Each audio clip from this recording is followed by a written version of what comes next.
আজকে আমি মাটির হাঁড়িতে করে মাংস রান্না দেখাবো। আর মাটির হাঁড়িতে মাংস রান্নার আগে হাঁড়িটা কিভাবে পরিষ্কার করতে হয় সেটাও দেখিয়ে দিব। অনেকেই কিন্তু জানেন না কিভাবে হাঁড়িটা পরিষ্কার করে মাংসটা রান্না করতে হয়।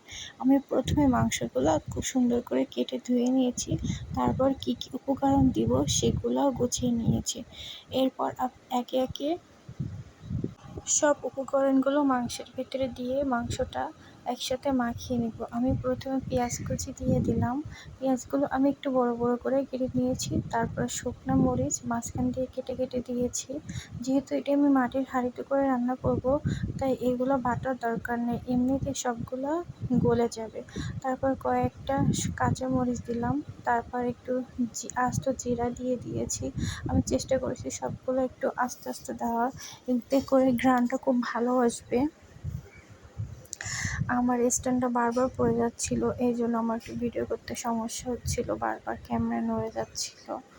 আপনারা এগুলো স্কিপ করবেন। তারপর আমি কয়েকটা দারুচিনি, কয়েকটি এলাচ আর কয়েকটা লবঙ্গ দিয়ে দিলাম। তারপরে রসুন বাটা দিয়ে দিলাম, আদা বাটা দিয়ে দিলাম, তারপর হলুদের গুঁড়া দিয়ে দিলাম। এটা হচ্ছে আমি পরিমাপগুলো বলছি না, জিরার গুঁড়া দিয়ে দিলাম। আপনারা যে পরিমাণ মাংস নেবেন সে অনুযায়ী দিয়ে দিবেন। আমি হাফ কেজির মতো মাংস রান্না করছি, তো তাই আমি সব অল্প অল্প করে দিয়েছি। একটু মরিচের গুঁড়ো দিয়েছি এটা কালার আনার জন্য। তারপর একটু সরিষার তেল দিয়ে সবগুলো খুব ভালো করে মিক্সড করে নিচ্ছি। আর সরিষার তেলটা কিন্তু আমাদের বাড়িরই, মানে আমাদের বাড়িতেই ঘান ভাঙায়। তারপর হচ্ছে আমি 2টা আস্ত রসুন দিয়ে দিলাম। গরু মাংসের সাথে রসুন আমার খুব ভালো লাগে। আমি হাঁড়িটা তারের মাজনি দিয়ে 4 থেকে 5 বার হচ্ছে ভালো করে ডলে নিয়েছি। তারপর একটু সরিষার তেল দিয়ে ভিতরে জাল করে নিয়েছি, তারপরে মাংসগুলো দিয়েছি। আপনারা কিন্তু ডাইরেক্ট মাংসগুলো দিয়ে রান্না করবেন না, তাহলে কিন্তু গন্ধ করবে আর ওই যে কালো রঙটা উঠবে মাংস দিয়ে।